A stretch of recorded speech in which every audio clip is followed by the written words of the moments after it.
In this new video, I'm going to show you how this paste works. I'm going to create a couple of examples using this dark crackle paste. Let's first create an example on which I'll apply the paste straight from the pot. The reason for that is because you get a different crackle effect depending on the thickness of the layer you apply. I'm going to apply the paste straight from the pot here, and in the other example, I'll apply the paste after diluting it with water.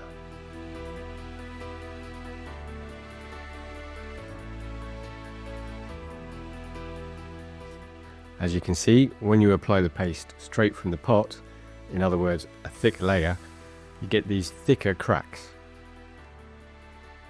Unlike when you apply a thin layer, which provides thinner cracks. I'll put the two samples side by side so you can compare them. The different effects are clearly visible. The thicker cracks are created by a thicker layer, whereas the thinner cracks are created by a thinner layer.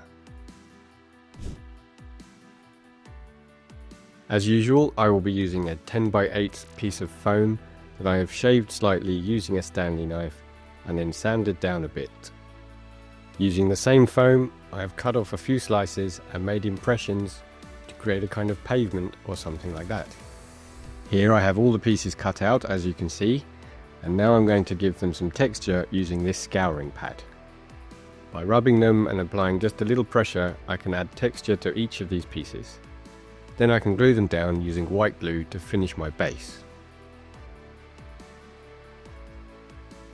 All the pieces have some texture now, and I've used a strip of tape as a guide for gluing down the first row of bricks. I'll use white glue to stick them down and then leave it to dry completely, at least 24 hours. Here's the first row going down now.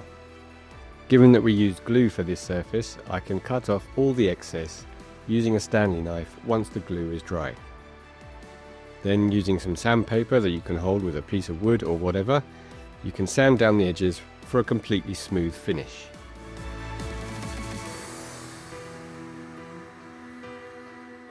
Now that the base is ready, and given that this is foam we are talking about, the next thing I need to do is protect it somehow. For that, I'm going to use this putty. It's an acrylic product and also has a hard finish. I will apply the putty using a brush with stiff bristles, and I'm also going to use a bit of water to dilute it. Be generous with the product when doing this so you get a nice thick layer of protection. Right, the putty I applied is dry now, and I've painted the edges a little, so let's start painting the rest.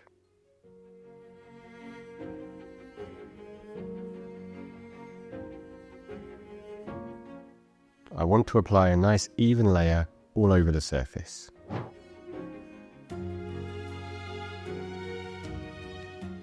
So I've applied a base coat using my brush and waited for it to dry. It's completely dry now. And I'm going to apply some dabbing for a bit of extra texture on the terrain.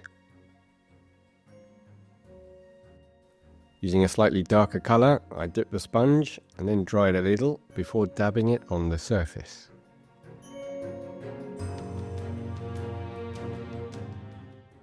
Now I'm going to dab on a bit of this product, which is a dark green colour.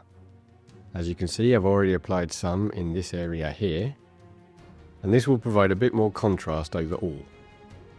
I will apply it using a brush with stiff bristles and a toothpick. Dip your brush in the paint and then just wipe some off onto the surface.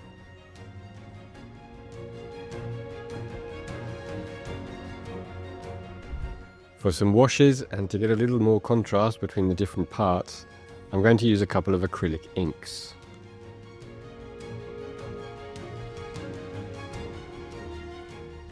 Using the same lighter colour that I used before, I'm going to apply a touch of dry brushing now.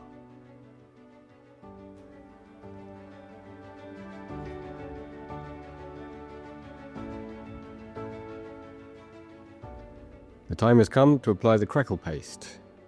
I'm going to add the paste to this area here, then I'll let it dry before carrying on with the rest of the terrain. I'm applying the paste straight from the pot, okay? I'm trying to accumulate more paste in the areas where there is a small depression in the terrain to create an effect like the water has evaporated in those areas and the mud has become more compact, cracking as the water was lost.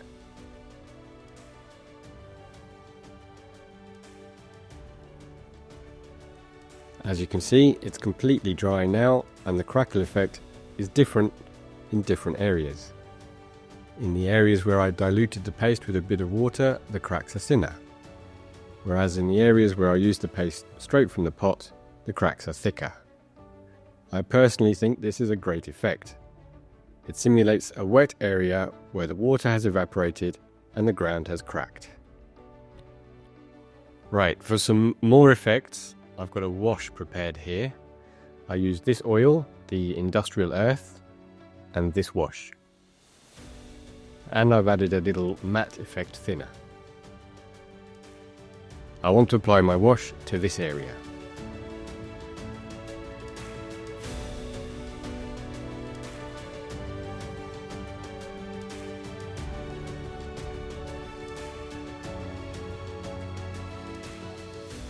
So, to start creating a scene, I'm going to add some moss in all the cracks between the bricks. I have a mix of water and white glue here, and I'm going to start adding the glue into all the gaps.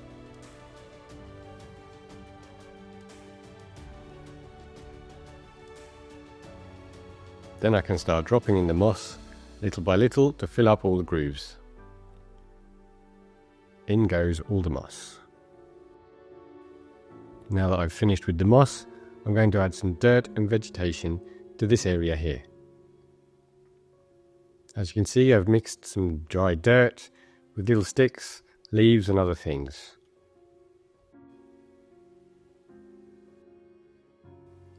Now that the glue I used to secure all the vegetation is dry, I'm going to apply a wash with these two products just to integrate everything together a little better. I'll start with the dark tones, blending them together with some thinner, as well as over all the moss I applied earlier. Now I'll leave it to dry, and I'll use gouaches to add the effect of scum accumulating in certain areas. As you can see, my piece is coming along nicely, and I've even added some small plants and other vegetation. If you remember, I was using dirt and small sticks and loose leaves for my substrate. Leaves like these here, there's lots of different types available. And as far as the plants are concerned, I'm using paper plants. There's a huge variety to choose from depending on what your project needs. As you can see, even though the paper comes painted, you will probably need to paint it again to suit your specific terrain. You should use acrylic paints and then apply a light treatment. The effect is pretty good, so let's keep going and apply the gouaches now.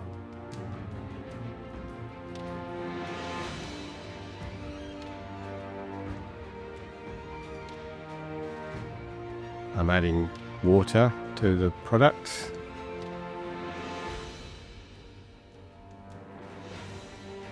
To the oil mix and varnish for wet effects.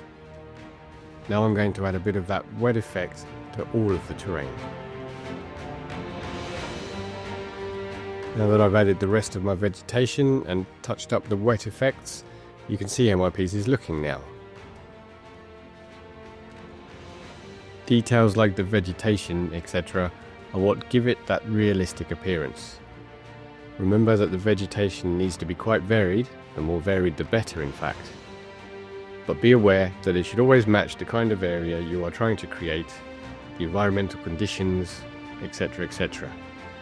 Those are the details that add realism. As you can see, the crackle paste has done an excellent job. It looks realistic, and with the touches of moisture provided by the varnish or the liquid for wet effects, well, I think we've achieved the look we wanted. I hope you enjoyed this video and that it gives you some ideas for your own projects.